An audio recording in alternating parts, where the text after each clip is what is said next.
A couple of teachers of mine, they were members of the party, and they really believed in what the party said, and it was, I felt sorry for them, because they had really lost their whole kind of view of the world, probably.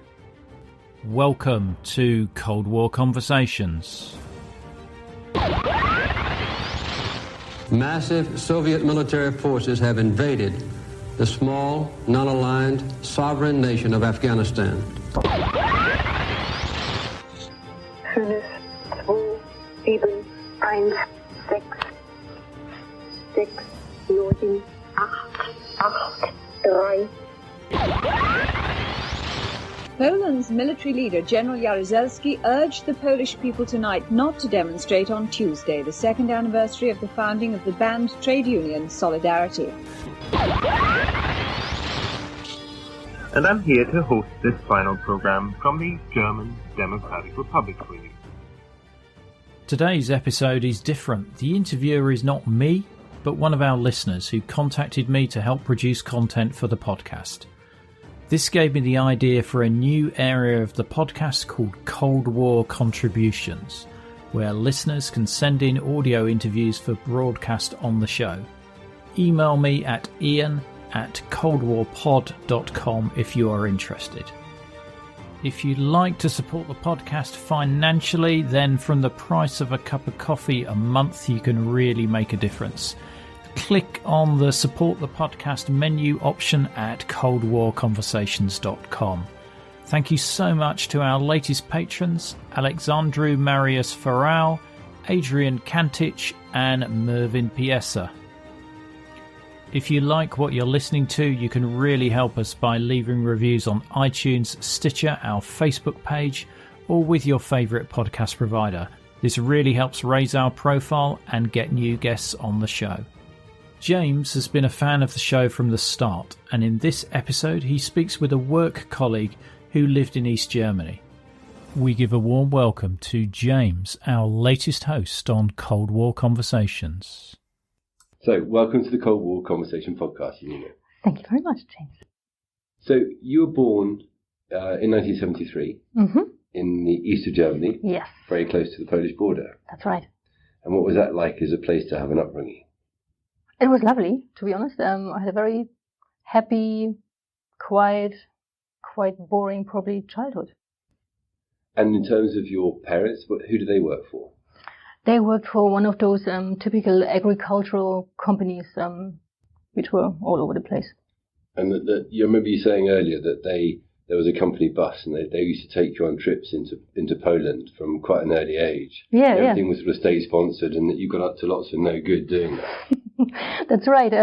They took us for Christmas parties, for example. They took us to Berlin, to the capital, to see some shows, or they took us to the summer camps in Poland, or further down in the mountains in the GDR.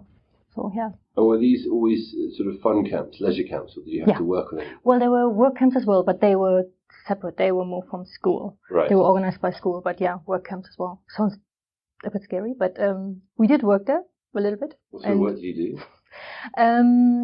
We did some painting, and others we did some strawberry picking, those kind of things.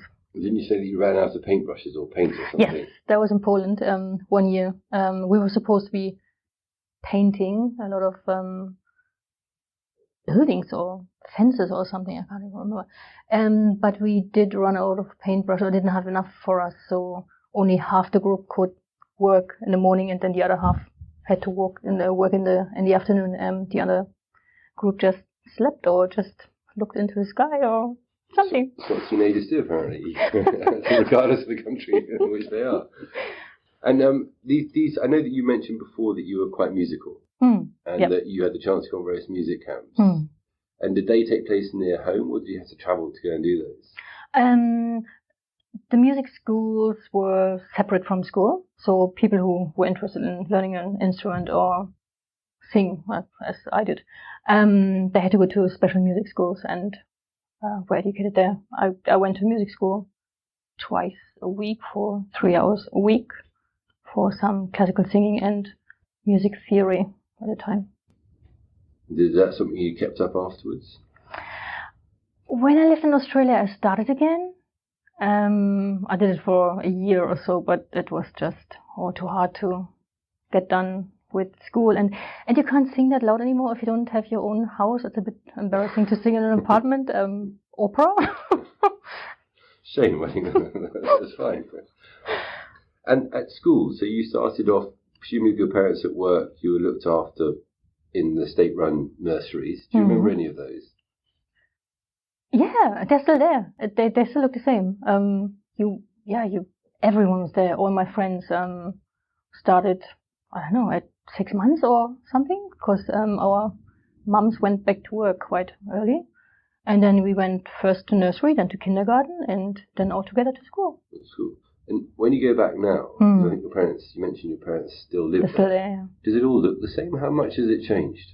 No, it looks different. Because all the apartment buildings which I had there, they are now painted in pretty colors. They didn't have paint before.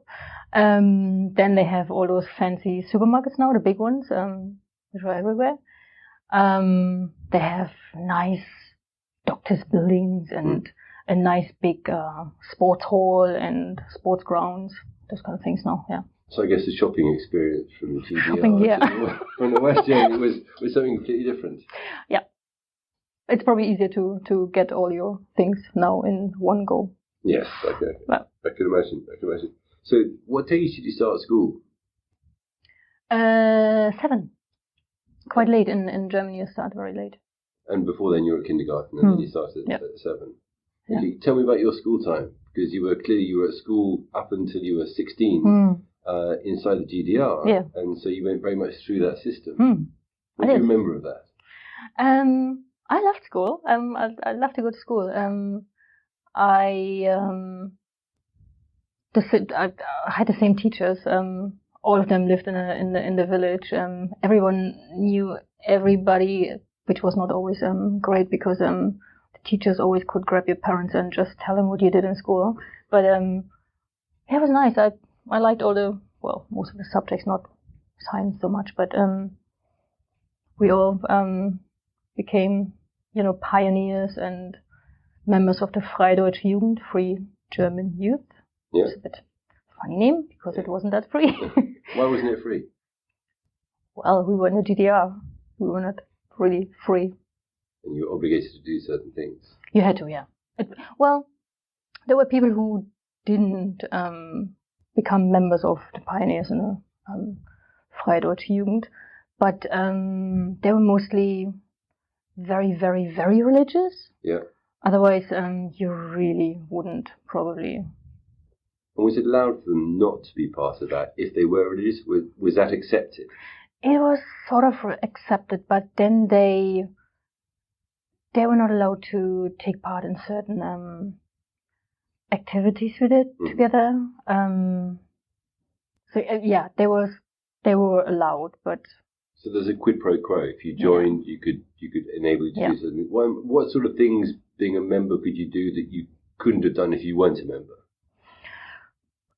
Things like going on trips to museums, or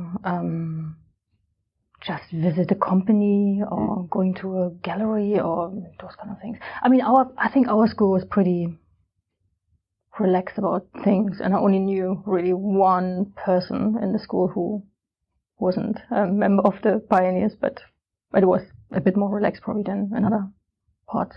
So were there rebellious youths? Was there, was there a cadre of teenagers who were like there are today, No, I don't think so. Everybody towed the line, more or less. More or less, probably, yeah. But no. Lots of things happened outside. Cause I remember I spent so much time outside after school. We went, I don't know, to the sports ground, or just hung out somewhere to listen to music, or. And what was music listened to? Was it? That was totally Western music. I don't think I knew any East German music, because no one was listening to East German music at all. So how do you get hold of the Western music? We had access to radio and TV. Okay. And so you would sit there whenever the charts were on, you would just record them. Right. The radio shows. Onto cassette. Onto cassette. So in many ways not different to what was Probably. in the 80s in anywhere else in the world. Exactly. Trying to make sure that the DJ wasn't heard and you just got your music. Yeah. Welcome to an 80s childhood. But we had those weird rules. When you had discos at school, they were supposed to play 80% East German music and 20% West German or Western music, which never worked because no one knew East German music.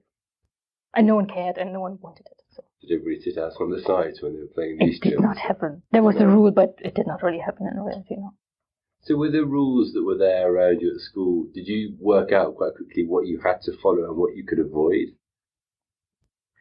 Probably, I think, when you think about how we got brainwashed, I think it was so young, it did not really register in many cases. It's just, you hear it everywhere, you read it everywhere, it's just, it's there, but it's not influencing you too much. But looking back on it now, do you feel that you were brainwashed? Oh, a few things were really bizarre, like, I think I told you about the military education we had at school when we were 15, I think. Absolutely everyone hated it because there was this guy coming in from the army, just educating on about what the East German army did, and they tried to recruit the boys from our school already for 20 years or something. That's annoying. It was annoying. Didn't you tell me that you did a deal that if you went to the military camp, you that's a different one. Your motorbike license. Is that right? That's right. But that's a different thing. There were lots of those, what are they called? Societies for sports and technique or something like that. And there were different ones. There was diving in some areas. Then our case it was shooting, sport shooting. And we joined that club or society for a year or so to be able to take our driving lessons very cheaply. So you would go there once a month or something like that and do some shooting. Quite effectively playing the system then. Yeah, exactly. Why not? And at school, when you look back at school, and I know you have a son in school in the UK, what do you notice the differences between the school system in East Germany where you grew up and the UK where your son grows up today? I think it was a bit more strict for us from a much younger age. So when I see, which I like much more, what I do here, it's so much nicer that I actually play for the first 2 years almost, or it's more like a nursery, kindergarten kind of setting. That wasn't the same for us. And we had to go to school on Saturdays as well. They don't do that here. But we were looked after from morning till afternoon. It wasn't as hard to organize. If I'm a working mum, so it's hard for me to, have childcare and all those kind of things.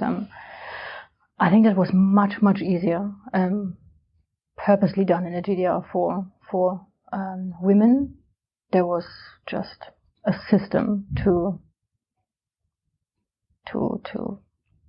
help them, to support them with their childcare. Do you think that was done for reasons of equality or for reasons that they wanted as many hands in the workforce as possible? Yeah. Hands in the workforce. Yeah.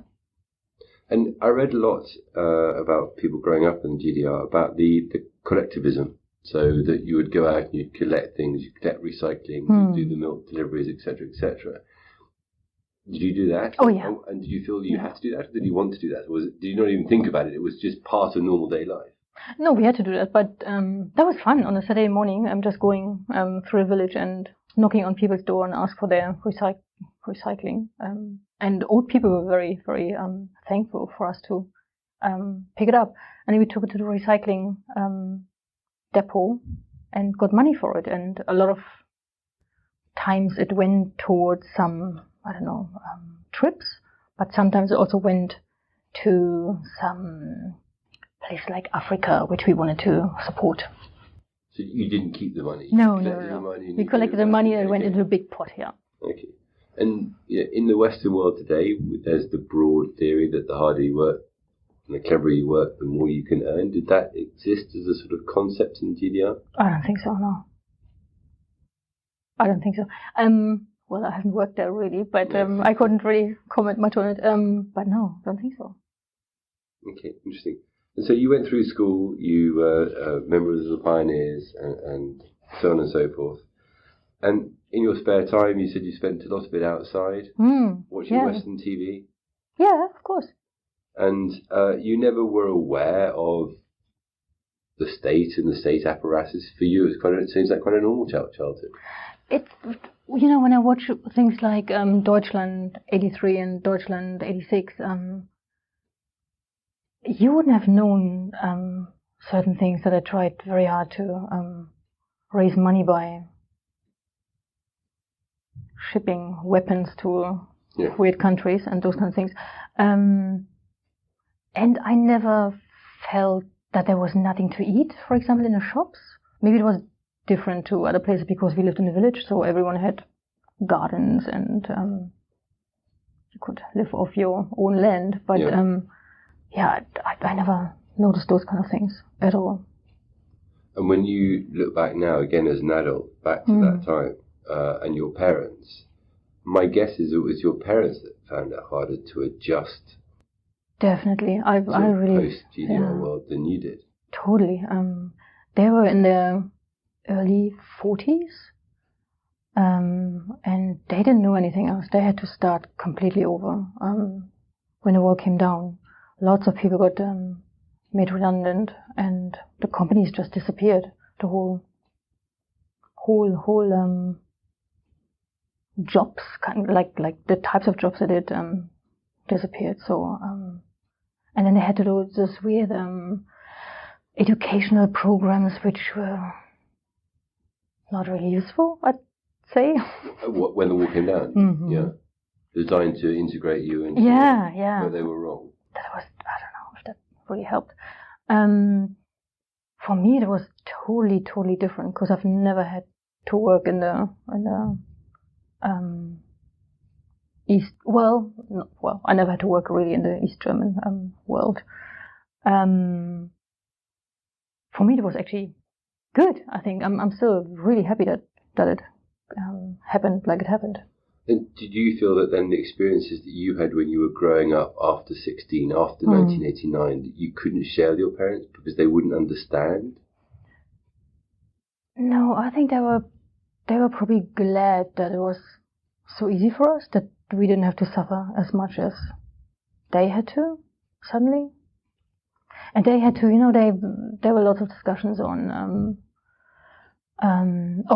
comparisons. The West Germans, they said, the East Germans are also lazy. The East Germans said, they have no idea how it all worked. And it was very strange for years. It's probably still a bit of that there. A lot of people are very bitter. So bitter in the East? Yeah, definitely. Because of the stereotypes of Westerners? Yeah. You think that's why we see the rise of many of the more extreme parties in East Germany? Yeah, guess so. Because of that, because they feel disenfranchised by the political system now. Yeah.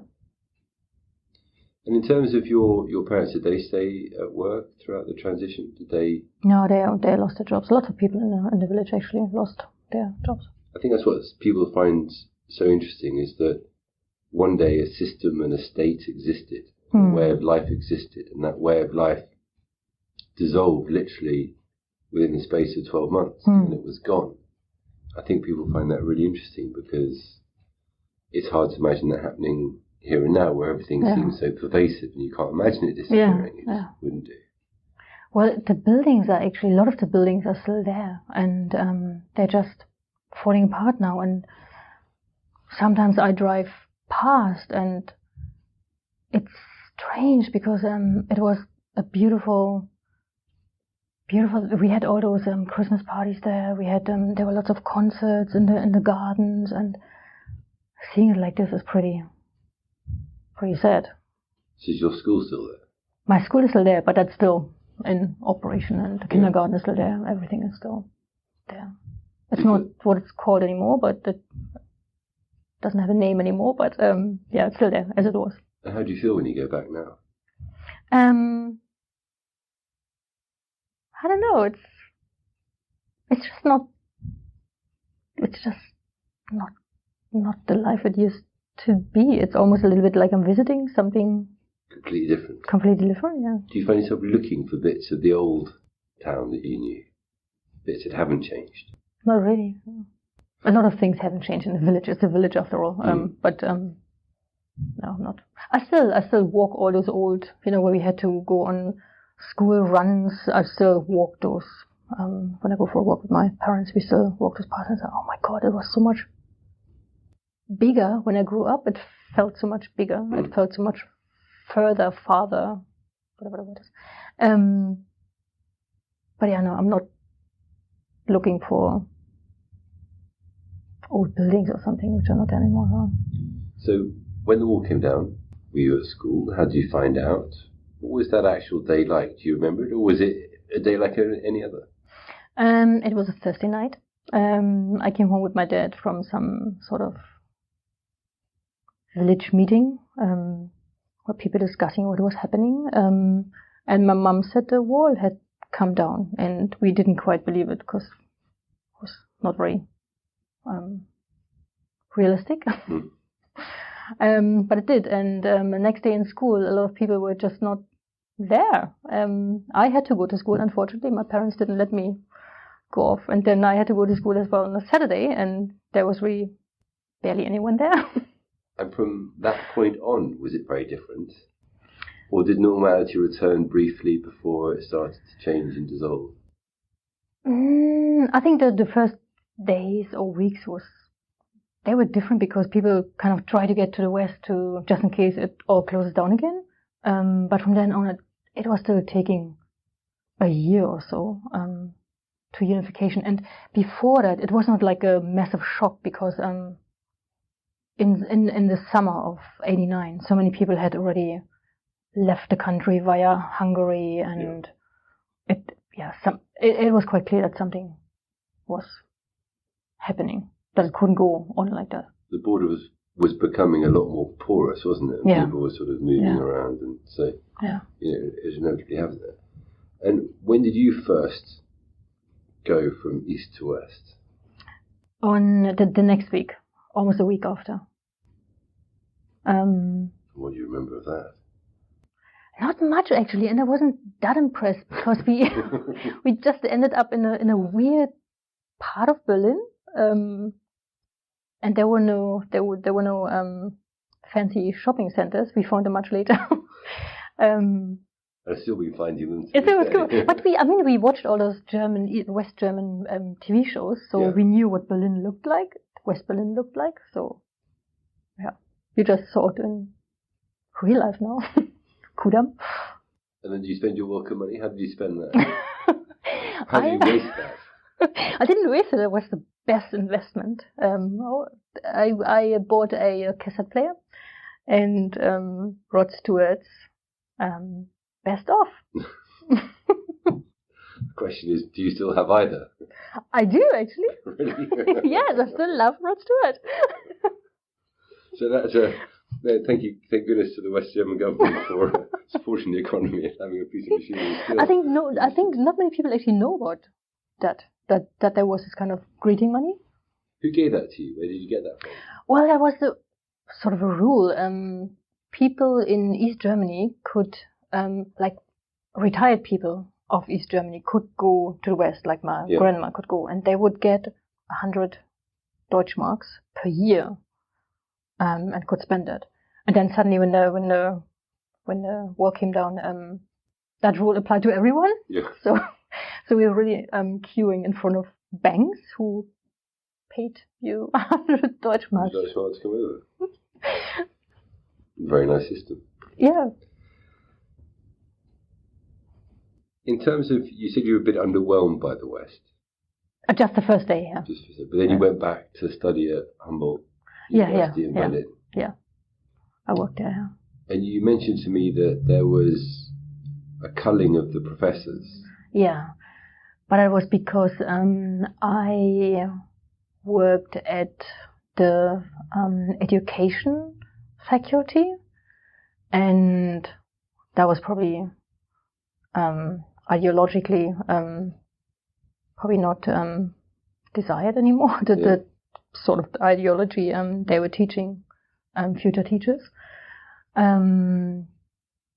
So West professors came in and took over, and there was a big process where they basically interviewed new professors for all those positions.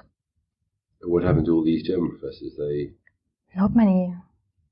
There was one which got her old job back, but apart from that, that was all new people from the West. So they say history is written by the victors, but also it looks like the future was educated by them as well. Was that a shock? Did you realise at that point that, I'm not going to say that you lost, but you were the least dominant of the two parties in Germany, or the two sides? I think a lot of people felt like that. And at that place, most certainly, people felt like they had lost. But it was more the older people. For me, it was again, it was so interesting because I was actually working with those people from the West. I kind of got to know them, and I could see that they didn't have any special powers. They only, they were normal, yeah. And a lot of them just encouraged me to do well and learn languages and gave me lots of support. So for me, it was great. It's interesting. We both watched the film From Us to Me about a group of people through different ages. A fantastic film. Yeah. And it strikes me that some people embraced it, the change rather. Some didn't or couldn't. And those that did tend to, that were very much in favour of, let's say, the party beforehand, suddenly became very enamoured with the new system, the capitalist system thereafter. And if it basically says that if you're massively for something, you're going to be for either state or capitalism or whatever. Is that similar to your experience? Definitely. There were so many people who were so following the party line, and then just adjusted very easily. And then there were other people, like a couple of teachers of mine, they were members of the party, and they really believed in what the party said, and it was, I felt sorry for them. Why did you feel sorry? Because they had really lost their whole kind of view of the world, probably. But yeah, there were a lot of people who found it much easier to adjust and were really, really happy to adjust. But I guess that's why they were teachers, right? Because they really were the acolytes of the party. Although a lot of our teachers, probably more than half were just normal chemistry, biology, whatever teachers. The teachers who did Russian or civic education, those kind of things, they were more likely to be a bit more political. One wonders if you looked at a textbook for civic education now, how probably it was. I still have them, actually. You still have them? I still have them. Perhaps you can get some scans of some of those pages up on the website. And when you look at them now, what do you think? What do you see? It's very interesting because we talk a lot, or they talked a lot about how bad capitalism is, how people are being exploited, but they didn't really say that people didn't live in kind of caves, or they were not beaten up by their employers or something. Everyone lived quite well, and most people in the West lived quite well. So I think the pictures they they try to, or the stories they try to tell us were just half-truth. Yes. A lot of half-truth. I've seen some of the learning English language books, some of the texts they used, were not only there to teach people English, but also to give them a message about the other side. Oh, really? I can't remember that at all. The capitalist landlord and the people live in poverty, and that's kind of exactly. That was kind of the message that underpinned it, as well as learning English. And then from Humboldt, you went out into the workplace, and you travelled the world and ended up here in London. When you go back to that period in your mind, or you go back physically, what do you see? What do you feel? What do you think?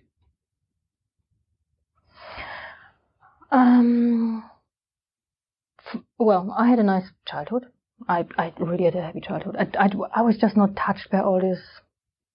What would have probably have come later? All those things you have to be careful what you say to whom, and because you were a child.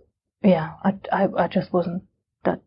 So do you think that made, because you weren't, as you say, touched by that? Do you think it made the integration for you from one world to another easier? I think so. Yeah, I think so.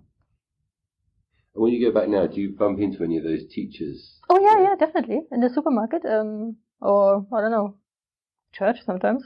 Including the civic education teachers. Yes, my Russian teacher. Yeah. And what do they do now? One wonders. All of them are retired now. Okay. Really, yeah. But a lot of them kept teaching, especially if it was something like English or biology or. Yeah. You had a picture of a tennis player. Andrew Agassi, yeah. How did you get hold of that picture? I just sent it. There was a youth magazine called Bravo. Yeah. In the West. So the grandmas who got 100 Deutschmarks, they would bring stuff for their grandchildren. I always wanted to have a Bravo, because there were lots of stickers in there, and you traded the posters in there and things like that. So, and there were always addresses of the people where you could ask for autographs. Yeah. And I did ask for an autograph of Andrew Agassi, and I got one, and I can't believe until today that they let that through. It's just unbelievable. Why would they not let that through then? Because that's typical. One of the things they would not have let through, because it's from the US. It came from the US. Okay, even worse. Yeah. Yeah. And how often did your grand go over? Not that often. Maybe 3 times a year or so. Not that often. Did you give them shopping lists of what you wanted them to come back? I always wanted the same. I always wanted a Bob. Bravo magazine. That was it. That was it. Other people wanted chocolate. You wanted a Bravo magazine. And did you have any relatives in the West when you were in the East? Not very close relatives. My mum's grandma was there, but I didn't actually really meet her, or I was too young. She died when I was very young. Okay, so your mum's grandmother was over there. Okay. And there was your parents never left East Germany to go to the West? No, they were not allowed at all, no. Because they were workers and they were too keen to let go. Okay.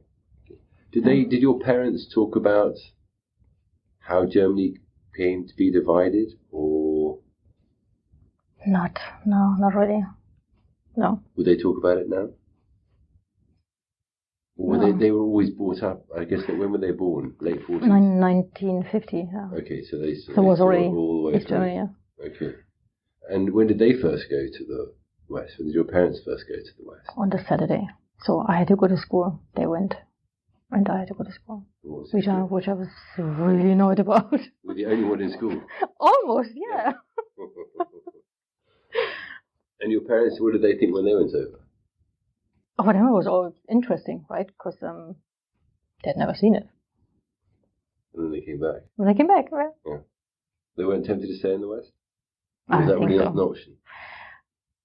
A lot of people, actually younger people my age, a lot of people moved over, so they started apprenticeships or studied or did something, but not so many of the parents, because they all had houses, they had their whole lives were already there. It's a bit harder for them probably to move. What do you think you would have done had the GDR kept going? I really keep wondering Because I've always been. You've had a very interesting life. You travelled the world. Exactly. Worked and done in interesting places, done interesting things. Yeah, so that's why I don't know. I'm really glad I didn't have to find out, because I wonder if I would have tried to get out or not. But one wonders what you don't know you wouldn't miss. Or did you know that you were missing something? I think everything I miss has nothing to do with GDR. It's more like, I had really nice friendships, and so I like to go to school. I like to go to a music school and those kind of things. They were easy, but it did not necessarily have anything to do with GDR, so no. Okay, I think we should probably stop there and let you have the rest of your evening back. Cool. Thank you very much indeed. No worries. Well, I hope you enjoyed our first Cold War contribution, and special thanks to James for putting that together for the podcast. There's more information in the show notes at coldwarconversations.com/the-word episode and the number 67. If you like what you're listening to, you can really help us by leaving reviews on iTunes, Stitcher, our Facebook page, or with your favourite podcast provider. This really helps to raise our profile and get new guests on the show. If you can't wait for the next episode, do visit our Facebook discussion group where our guests and listeners just like you continue the Cold War conversation. We're also on Twitter at Cold War Pod. Just go to coldwarconversations.com and click on the Join the Conversation option. Thank you very much for listening. It is really appreciated. Goodbye.